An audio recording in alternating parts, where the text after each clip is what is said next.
My name is Sarah Mitchell. I am 35 years old and I work as a senior marketing specialist at a company called BrightPath Marketing in Seattle, Washington.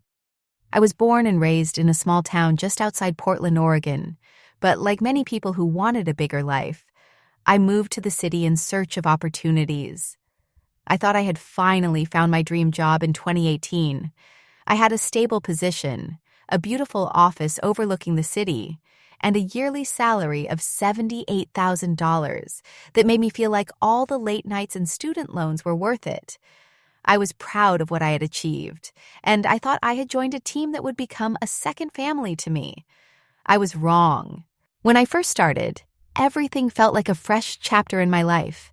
The office had an open floor plan, sunlight streaming through the windows, and the energy of creativity buzzing in the air. My team was small but enthusiastic, and every morning we would gather with our coffee cups, laughing about our weekends and sharing ideas for new campaigns. That was where I first met Emily Carter. She was 32 years old, a marketing analyst with soft brown hair and a smile that made her seem friendly, almost disarmingly so. She offered to help me settle in, told me which coffee machine was best, and even shared tips on which lunch spots the team loved. For a moment, I believed I had met someone I could trust. Looking back now, I wish I had seen the warning signs that were hiding behind her smile. At that time, I was leading several big campaigns for BrightWave, including one that involved a potential $120,000 account with a tech company in Bellevue.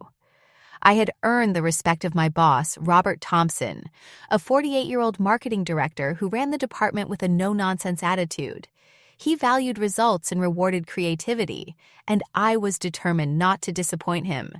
Emily often came by my desk, asking about my work, complimenting my ideas, and telling me how she admired my experience. I thought she was being genuine, and I enjoyed mentoring her whenever she seemed curious about the projects. It felt good to have someone look up to me. But there was something in her eyes I could not place, like a quiet calculation behind her compliments, as if she was studying me instead of learning from me. I remember one evening in late September, a few weeks into the job, when I stayed behind to finish a presentation for an upcoming client pitch. The office was almost empty except for the hum of computers and the faint sound of traffic outside. Emily walked past my desk, glanced at my slides, and said, "Wow, Sarah, this looks incredible. You are really good at this." Her voice was sweet, almost too sweet, and at the time, I smiled, feeling proud and grateful for her support.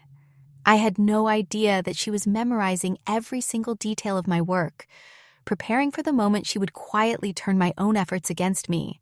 It is a strange thing to look back and realize that the first chapter of betrayal often starts with kindness. I had walked into BrightWave Marketing full of hope, believing that hard work and honesty would always be enough to thrive in the workplace. I believed that the people smiling at me were friends, not competitors sharpening knives behind their backs. Emily was charming, attentive, and always there with a compliment or a joke. But something about her laughter stayed with me. There was an edge to it, a spark of something I could not yet name. By the time I recognized it as jealousy wrapped in politeness, she had already begun to unravel the trust I had given her so freely. I can still feel that mixture of sweetness and bitterness when I think about those early days. It was the quiet before a storm I never expected, the moment when I stood on solid ground without realizing that cracks were already forming beneath my feet. My life at BrightWave Marketing was about to become a battlefield of silent glances, whispered conversations, and stolen credit. I was about to learn that in the modern workplace, betrayal does not come with a dramatic announcement. It comes in smiles, small favors, and friendly questions that lead to knives in the back. And the worst part was that I would not even see the blade coming until it was almost too late. At first, working with Emily still felt normal. A few months into my role at BrightWave Marketing, I started to notice little things that did not sit right with me. They were small enough to ignore at first, but they left a faint unease in the back of my mind. Emily would sometimes forget to include me in short brainstorming sessions with our boss, Robert Thompson, or she would send out meeting invites at the very last minute, just late enough that I would rush in halfway through. When I arrived, she would already be in full conversation with Robert, casually discussing the very ideas I had shared with her earlier in the week. She would tilt her head, smile at me, and say things like, "Oh, Sarah, we were just talking about the campaign you mentioned. Robert loves it." And just like that, the credit seemed to slide toward her side of the table while I stood there, unsure if I was imagining it or if she really was positioning herself in my shadow. I brushed it off in the beginning, thinking maybe she was simply trying to be helpful or was just enthusiastic about our work. I told myself that in any team there are misunderstandings, and maybe I was reading too much into her actions. But the subtle behaviors kept piling up, and the pattern became harder to ignore. Whenever I shared a new idea, a fresh tagline, or a clever approach to a campaign, Emily's pen would immediately start scribbling on her notepad. She would nod enthusiastically, ask a few polite questions, and then later, during team discussions, I would hear her repeat my exact words in front of Robert, phrased just slightly differently, as though they were her own spontaneous thoughts. Robert often responded with impressed nods, and a small part of me sank each time, knowing that the recognition I had earned was slipping through my fingers in silence. I still did not want to accuse her of anything because I had no proof and no concrete evidence. It was all whispers and gut feelings. She was smart enough to make sure her behavior was just subtle enough to appear innocent. If I said anything too early, I risked sounding paranoid or worse, like I could not work well with others. So I kept quiet and watched, hoping it was only a temporary misunderstanding. But the more I watched, the more I realized that Emily was strategic. She lingered behind after meetings to chat casually with Robert, often making jokes or sliding in reminders of the ideas she had been thinking about. I began to notice that whenever she complimented me in public, there was always a shadow of condescension hidden in her words, as if she were already framing herself as the more valuable player. One day, during a casual lunch in the office kitchen, I overheard her talking with David Lee, our graphic designer, about a small social media campaign I had started planning the night before. I had mentioned it to Emily that morning while passing by her desk, just as a friendly exchange of thoughts.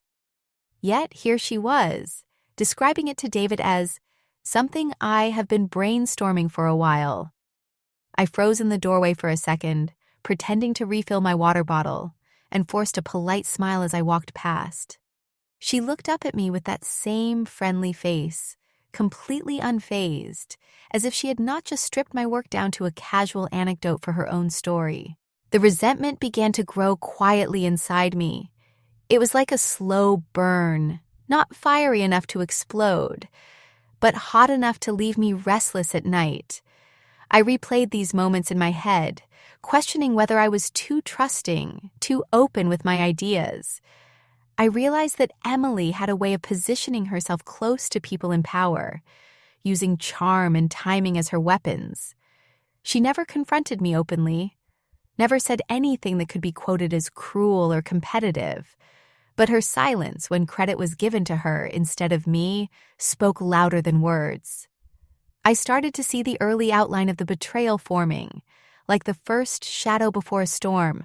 Despite the anger simmering beneath the surface, I decided to keep my composure. I reminded myself of the advice my husband Michael often gave me. Patience is sometimes the sharpest blade. If Emily wanted to play these subtle games, then I would watch, I would listen, and I would remember. She thought I was naive, that I would not notice the little shifts and slights. But she was wrong. I was taking mental notes, and in the quiet corners of my mind, a plan was beginning to form. It was not time for revenge yet, but I promised myself that when the right moment came, I would make sure the truth had its day. The first major betrayal came when we were preparing a $120,000 advertising campaign for a new client named John Edwards, the CEO of Edwards Electronics. This was a huge opportunity for BrightPath Marketing, and Robert Thompson, our boss, made it clear that the entire department was counting on me to make the pitch flawless. For 2 full weeks, I poured my energy, creativity, and late-night hours into crafting a campaign strategy that could impress a client of his stature. I designed slides with bold visuals, researched market trends, and even developed a slogan that I was proud of. Every color choice, every piece of data, every carefully crafted sentence was my own. I felt both excited and nervous, knowing this presentation could help secure a long-term contract for the company and strengthen my standing with Robert. The morning of the meeting, I arrived early, carrying my laptop and a folder of printed notes. Emily was already in the conference room, smiling as always with her coffee in hand. I thought nothing of it at the time. We exchanged a casual greeting, and I went to set up my presentation. The client, John Edwards, arrived a few minutes later, along with 2 of his associates. Robert came in behind them, his usual serious expression softening into a polite smile as he shook hands and welcomed everyone. I remember feeling a mix of nerves and pride. This was my project, my moment to show what I could do. Then, without any warning, Robert looked at Emily and said, "Emily, are you ready to walk us through the presentation?" My heart skipped a beat. I thought I had misheard him. Emily nodded confidently, picked up the remote, and began clicking through the slides that I had spent the last 2 weeks perfecting. She spoke as if every idea, every graphic, every market insight was hers. My name was nowhere on the slides, but I had not expected it to be. I had trusted that credit would come naturally because my work spoke for itself. Now I sat there, silent and frozen, watching as Emily stole my voice and wore it as her own. She was smooth and confident, presenting with a smile that radiated charm. She even added a few personal touches, calling the slogan something I had been playing with for a while, as if the countless hours I spent testing variations had been nothing but a passing thought of hers. The client nodded, impressed. Robert leaned back in his chair, his expression proud and approving. And me? I sat there with my hands in my lap, my throat tight, trying to keep my face neutral while inside. A wave of shock and anger crashed over me. I wanted to speak up, to correct the lie unfolding in front of me, but I hesitated. I could almost hear Michael's voice in my head, telling me to stay calm, to choose my battles. The moment that burned itself into my memory came at the end of the meeting. John Edwards smiled and said, "Fantastic work, Emily. This is exactly what we were looking for." Robert nodded and added, "Well done, Emily. Very impressive." The words hit me like a cold slap. I had done every ounce of work for this campaign, yet I was invisible in that room. I forced a polite smile and clapped lightly when the meeting ended, but inside, my chest felt heavy and my stomach twisted with resentment. Emily turned to me on the way out and whispered, "That went great, did it not?" Her tone was sweet, but her eyes had a glint that told me she knew exactly what she had done. That evening, I drove home in silence, gripping the steering wheel tighter than usual. The city lights blurred through my windshield as my thoughts swirled between anger, hurt, and disbelief. How could someone I had trusted, someone I had mentored and treated like a friend, betray me so openly? My pride was bruised, but my determination hardened. That night, over dinner, I told Michael what had happened, and he listened quietly before saying, "Sarah, let her have her moment. People like that always trip over their own lies. Just wait." His calm words settled deep into my mind, and I made a decision. I would not confront Emily that day. I would not storm into Robert's office in a fit of anger. Instead, I would wait, watch, and prepare for the moment when her own actions would expose her. As I lay in bed that night staring at the ceiling, I realized something had shifted inside me. The naive part of me that believed the workplace was always fair had cracked. Emily had drawn the first line in a silent war she did not know I was willing to fight with patience and proof. I promised myself that I would not forget this moment, and one day, the truth would speak louder than her stolen words. I went home that night with a heavy heart, feeling humiliated and invisible in a way I had never experienced before. The city lights of Seattle blurred past my car windows, and every stoplight seemed to last forever as I replayed the meeting in my mind. My name had not been spoken once, not by the client and not by Robert, even though the campaign was my creation from start to finish. I felt like a ghost in my own career, watching someone else take a bow for my hard work. When I finally pulled into our driveway and walked into the house, the smell of Michael's cooking should have felt comforting, but my chest was tight, and I could barely taste the food. I sat down at the table, staring at my plate while Michael looked at me with quiet concern. He waited a moment before asking softly, "Rough day?" His voice was calm, the kind of tone that made me feel safe even when the world outside felt cruel. I nodded, tears stinging the corners of my eyes, and finally let the words spill out. I told him everything, from the weeks of preparation to the moment Emily stood in that conference room claiming my work as her own.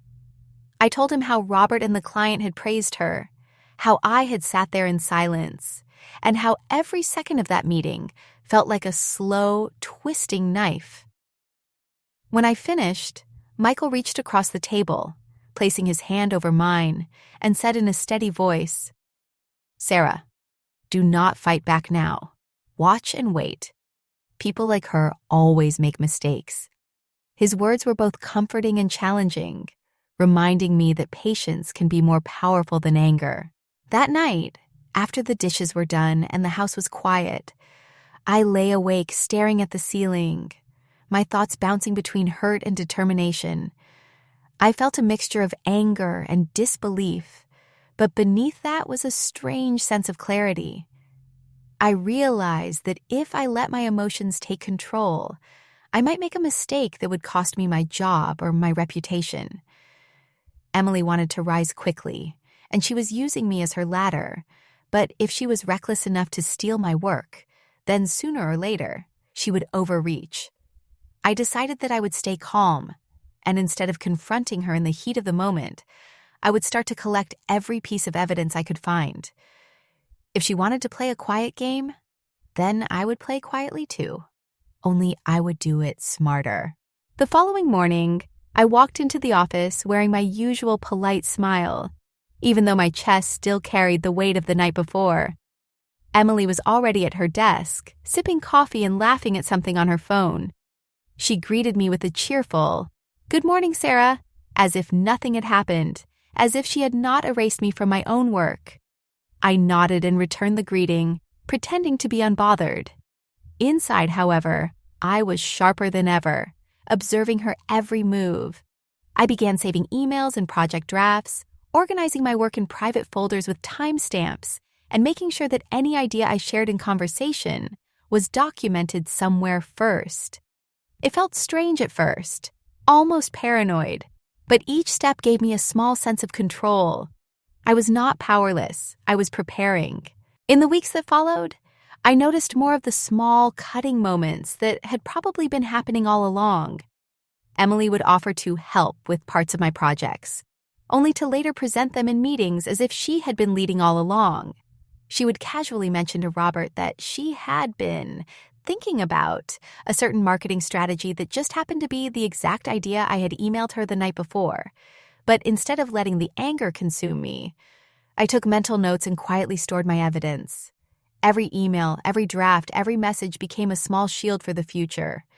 I imagined the day when she would push too far, and I would have everything I needed to calmly lay out the truth. Even though the betrayal stung, there was a strange power in my decision to stay silent for now. I refused to give her the satisfaction of seeing me upset or rattled. I showed up to work, did my job with professionalism, and played the role of the steady, reliable teammate while inside. I was quietly preparing for the moment when her own actions would corner her. The quiet pain of those days became my fuel, a reminder that patience is not weakness. I was not giving up. I was waiting for the day the truth would no longer be a whisper in my head, but a clear and undeniable voice that no one could ignore. Over the next 3 months, I transformed my quiet anger into a steady, calculated plan. I decided that if Emily wanted to play games in the shadows, I would make the shadows work in my favor. I began documenting everything. Every email I sent, every draft I created, and every chat message I exchanged became part of a careful record that showed exactly who had done the work. I even started keeping copies of my presentations on an external drive with timestamps, just in case she tried to tamper with files on the company server. It was not an emotional response anymore. It was strategy. My hurt had sharpened into focus, and I realized that collecting the truth was my most powerful weapon. David Lee, our 37-year-old graphic designer, became the only person I fully trusted during this time. David had been with BrightPath Marketing longer than I had, and he had a quiet, observant nature. One evening, as I was finishing a project at my desk, David stopped by and lowered his voice. He said, "Sarah, I just want you to know, I saw Emily looking through your draft folder earlier today. She left when she noticed I was behind her." My stomach tightened, but I stayed calm. I nodded and said softly, "Thank you for telling me, David. I appreciate it." That moment confirmed what I already suspected. Emily's actions were no longer just annoying, they were deliberate. And now, I had a witness. From that day forward, I became more disciplined in my quiet observation. I started saving key conversations with Emily, especially when she asked me about campaign ideas or requested to borrow a draft to review. I noticed she rarely offered new ideas of her own. Instead, she had a habit of circling mine, probing for details she could later present as if she had discovered them herself.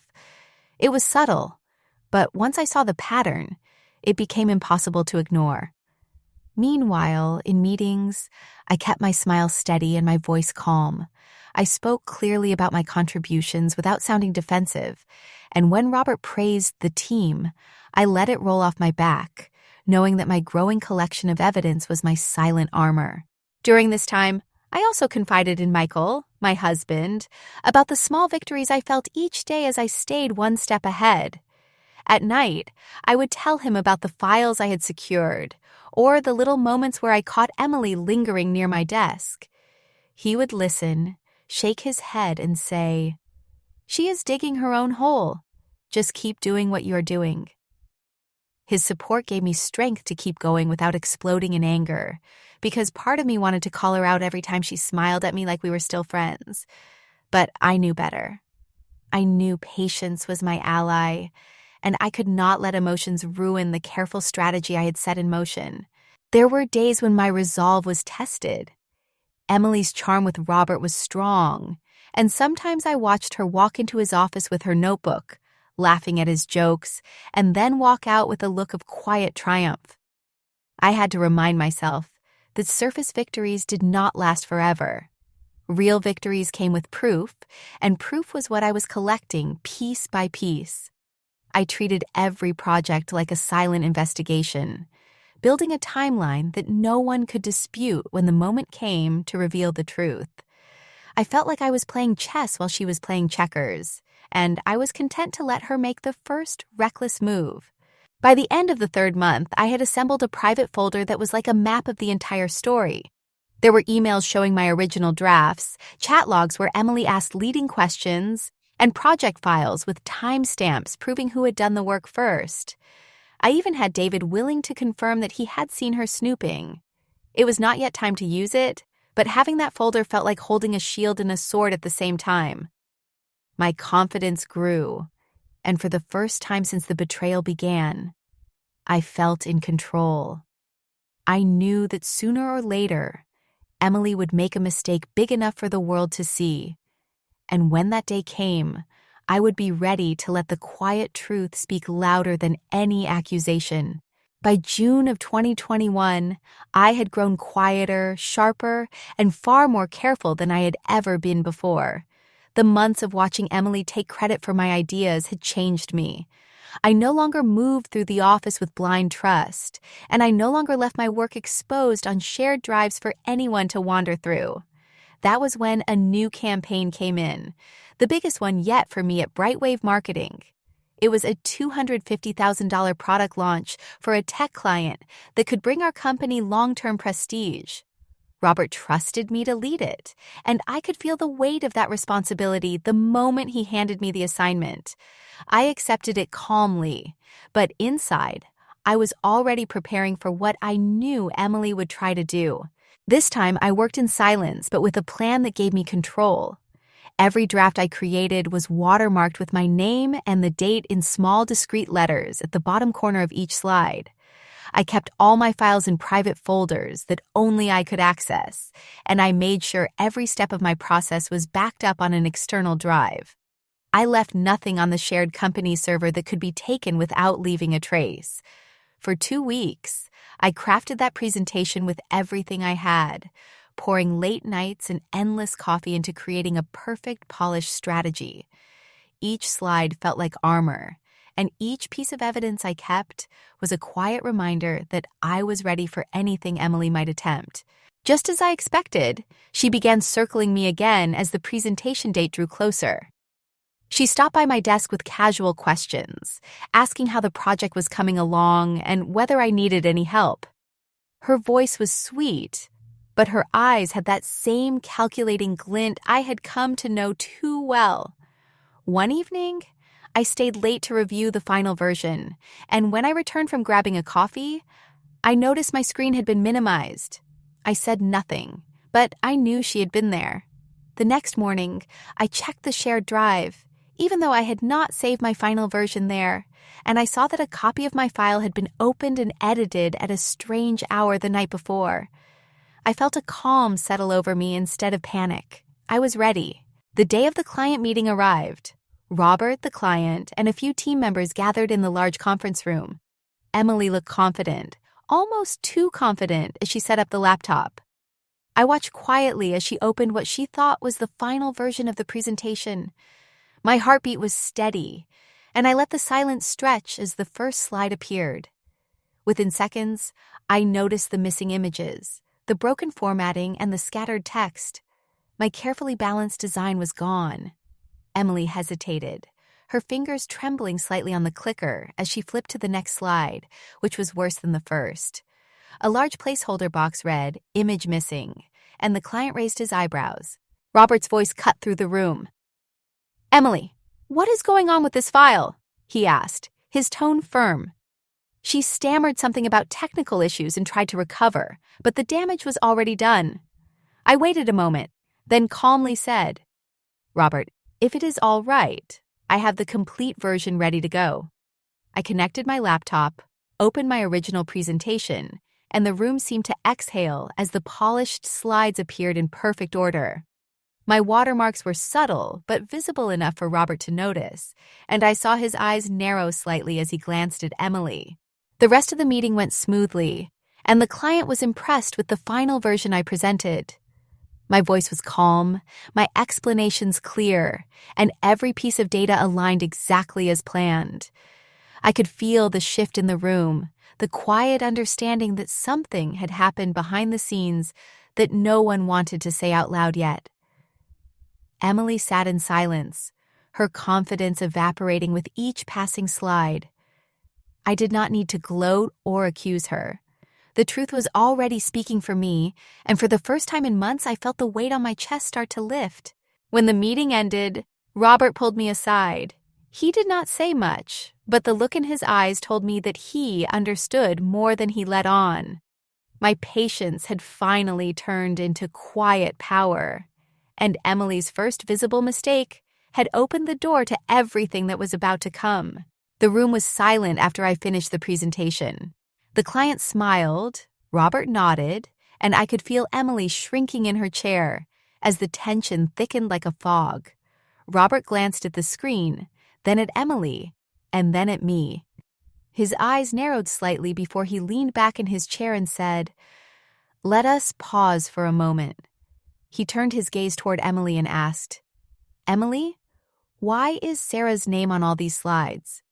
His voice was calm but sharp, the kind of tone that carried weight without needing to rise. Emily froze, her face draining of color as she searched for words. The room felt colder in that instant, and even the client shifted in his chair, sensing that something was not right. Emily stammered, I was just helping organize the files. I did not realize. Her excuses trailed off into the quiet hum of the projector. I took a steady breath, letting the moment settle before I spoke. My voice was calm and even, because I had been waiting for this moment for months. Robert, I said gently, I prepared this project. I have been leading the campaign from the beginning. Over the past few months, I have noticed a pattern where some of my work has been presented without acknowledgement, and I wanted to make sure I had a clear record this time. I reached into my bag and pulled out a neatly organized folder containing printed emails, project drafts, and timelines. I placed it on the table in front of him, the quiet shuffle of paper sounding louder than words. Robert opened the folder and flipped through the pages. He saw my original drafts with timestamps, emails where I had sent files to Emily, and even my notes with the small watermarks I had carefully placed on each slide. His face did not change much, but I could see the subtle shift in his eyes as he realized the truth. Emily sat rigidly in her chair, her hands clasped tightly in her lap, her usual confident smile nowhere to be found. No one else in the room spoke, and the client seemed to understand that he was witnessing something that was not meant to be part of the presentation. I did not raise my voice, and I did not let anger show. I simply said, I respect this team, and I wanted to handle this professionally. I chose to document my work instead of arguing because I believe evidence speaks for itself. My words were steady, and they carried the weight of quiet certainty. Emily opened her mouth as if to respond, but no sound came out. For the first time, she looked small and unsure, like someone who had been caught in a trap she had built for herself. Robert closed the folder and placed his hands on the table, exhaling slowly as he processed everything. After the meeting, Robert asked the client to give us a few minutes alone. When the door closed, he turned to Emily and said, This is serious. I will need to review this further with HR, but I am extremely disappointed. Emily nodded silently, staring down at her hands. Then he turned to me and said, Sarah, thank you for handling this the way you did. I can see the effort you put into this project. And I also see how patient you have been. His acknowledgement felt like a weight lifting from my chest. For months, I had carried the pain of betrayal in silence, and now without a single shout or accusation, the truth was finally out in the open. When I left the conference room, the air felt different, lighter, as if the building itself knew a storm had passed. Emily avoided my eyes as we walked back to our desks, her footsteps quieter than usual. I did not gloat, and I did not smile. My victory was not loud or cruel. It was quiet, precise, and complete. I had exposed her without raising my voice, and that silence was the sweetest form of justice I could have asked for. The 2 weeks after that meeting felt like walking through a storm that had finally started to clear. HR moved quickly once Robert submitted my folder of evidence and his written report of what had happened in the conference room. They scheduled interviews with me, with Emily, and with a few team members who had seen or suspected her behavior. David Lee confirmed what he had witnessed, describing how Emily had been snooping through my draft folders. I kept my answers calm and clear, focusing on facts instead of emotion. HR appreciated that I had documented everything carefully, and I could see in their eyes that my patience had paid off. Emily, on the other hand, walked through the office like a shadow. She avoided looking at me, and the cheerful energy she had once carried everywhere had disappeared. Her heels no longer clicked with confidence down the hall, and her voice was quieter during meetings.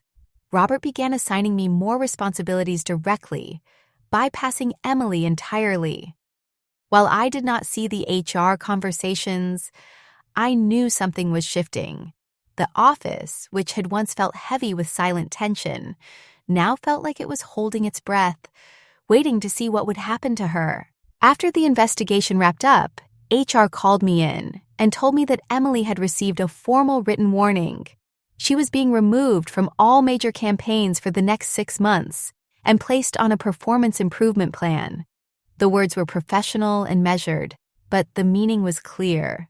Her fast climb had been stopped in its tracks, and the trust she had relied on to move through the company was broken. I thanked HR for taking the matter seriously and left the room feeling lighter than I had in months. It was not revenge in the loud, dramatic sense. It was quiet justice. In the days that followed, the atmosphere in the office changed. People who had once flocked to Emily's desk to chat and laugh now kept their distance. Conversations that had once gone silent when I entered the room began to include me again. I noticed the shift in how people looked at me, not with pity, but with respect. They saw that I had endured months of quiet betrayal and had come through it with grace and proof, not gossip or shouting. The story of that meeting spread through the office like a whisper, and while no one said it out loud, everyone understood what had happened. Emily never apologized, not once. She kept her head down and did her work in silence, and I realized I did not need her apology to feel complete. Her actions had already spoken louder than any words could, and the office had seen her true colors. There was a quiet satisfaction in knowing that the truth had revealed itself, without me having to destroy myself in the process. My patience and planning had allowed her to expose herself, and that was a lesson I would never forget. One afternoon, about a week after the HR decision, I passed Emily in the hallway. She looked up for a brief second, and for the first time, I saw something in her eyes that almost resembled regret. But it was gone as quickly as it appeared, replaced by the blank expression of someone who knew she had lost something she could never get back. I did not stop or say anything. I simply kept walking, holding my head high, feeling the quiet strength of knowing I had handled everything the right way. The aftermath of that experience did more than restore my dignity. It reminded me that the workplace is not always fair, but integrity has a power of its own. By staying calm, documenting my work, and refusing to engage in petty fights, I had allowed the truth to stand on its own. Emily had spent months building a tower out of stolen bricks, and all it took was one missing piece to make it crumble. By August of 2021, my life at BrightPath Marketing felt completely different from the dark months that had come before. The quiet storm of betrayal and the exhausting effort to protect my work had finally given way to something brighter. Robert called me into his office on a Tuesday morning, and I could feel that this meeting would not be like the others. He gestured for me to sit down, his expression calm but softer than usual. "Sarah," he said, "I want to thank you for the way you handled the situation with Emily. You showed patience, professionalism, and incredible dedication to your work. I am promoting you to marketing manager with a $90,000 salary effective immediately." For a moment, I could only sit there in silence, letting the words sink in. A wave of relief and quiet joy washed over me, and I felt a weight lifting from my shoulders that I had carried for months. I thanked him sincerely, not just for the promotion, but for recognizing the effort and restraint it had taken to reach this point. He smiled and said, "I know the last few months were not easy, but the way you handled yourself showed true leadership. You never let emotion get in the way of results, and that is the kind of example we need for this team." Those words meant as much to me as the promotion itself, because they validated the choices I had made to stay calm and strategic instead of letting anger consume me. After that day, the office felt different in the best possible way. My new title brought new responsibilities, but it also brought respect that had been quietly building since the day of that disastrous presentation. People came to me for guidance, and I noticed that even small interactions carried a new tone. There were no more whispers when I walked into the room, no more uneasy glances. David Lee congratulated me warmly, saying, "You earned this, Sarah. Everyone saw what you went through, and you handled it better than most people could." His words reminded me of the importance of having even one ally in a sea of uncertainty, and I made a mental note to always support my team the way he had supported me, As for Emily, her presence in the office became a shadow of what it had once been. HR and Robert eventually decided to transfer her to another department, where she would have no access to client projects and no leadership responsibilities. I learned through casual conversations that she was now assisting with internal reports and small administrative tasks, far from the high-profile campaigns she had once chased so aggressively. She no longer lingered near my desk, and she no longer carried the same confident air that had made her seem untouchable. In some ways, I almost felt sorry for her, but I also knew she had earned every part of her downfall. One afternoon, I passed her in the hallway, and she gave me a brief nod. There was no smile, no conversation, just a silent acknowledgement that the balance of power had shifted completely. I did not need her apology, and I did not need her approval. My success was no longer tied to her actions or her attempts to undermine me. I had proven to myself and to everyone else that patience and preparation could win battles that anger never could. The promotion also changed how I approach my work and my life outside the office. Michael was thrilled when I came home and shared the news. He wrapped me in a hug and said, "I told you patience would pay off. You did it your way, and now you are exactly where you deserve to be." His pride meant everything to me because he had been there through the nights when I doubted myself and the mornings when I drove to work with a heavy heart. Now, I could finally breathe freely, knowing that the worst was behind me and that my future was bright. As summer turned to fall, I settled into my new role with a sense of peace and strength I had never felt before. The memory of betrayal had not disappeared, but it no longer controlled me. It had become a lesson, a reminder that the quiet path is often the most powerful. My sweet success was not just the promotion or the salary.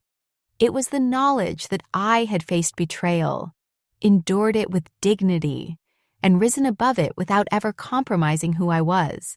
Looking back now, I can see that the best revenge is calm, quiet truth. Through the months of betrayal, humiliation, and silent observation, I learned a lesson that has changed not just how I work, but how I live. I never raised my voice, I never sought drama, and I never tried to humiliate anyone publicly. Instead, I let patience and evidence do the talking. Emily's downfall did not come from my anger.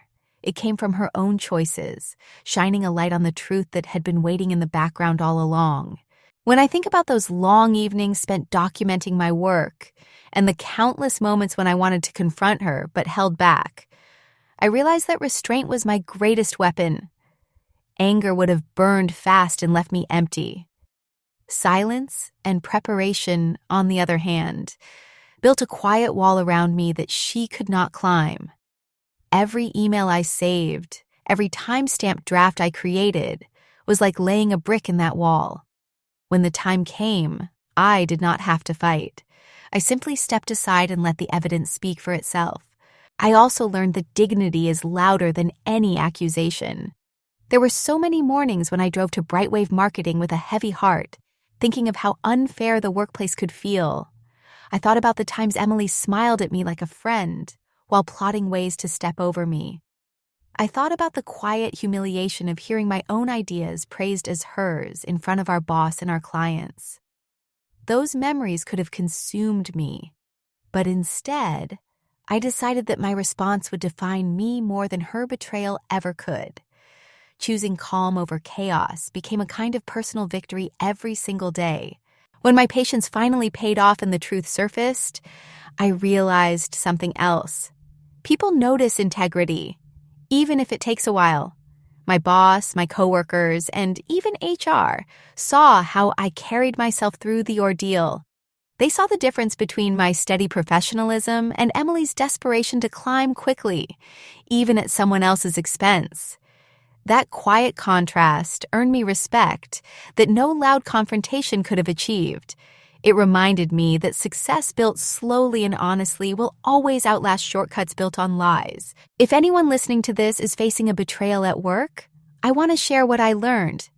Stay calm, document everything, protect your work and your reputation. The truth always finds the light.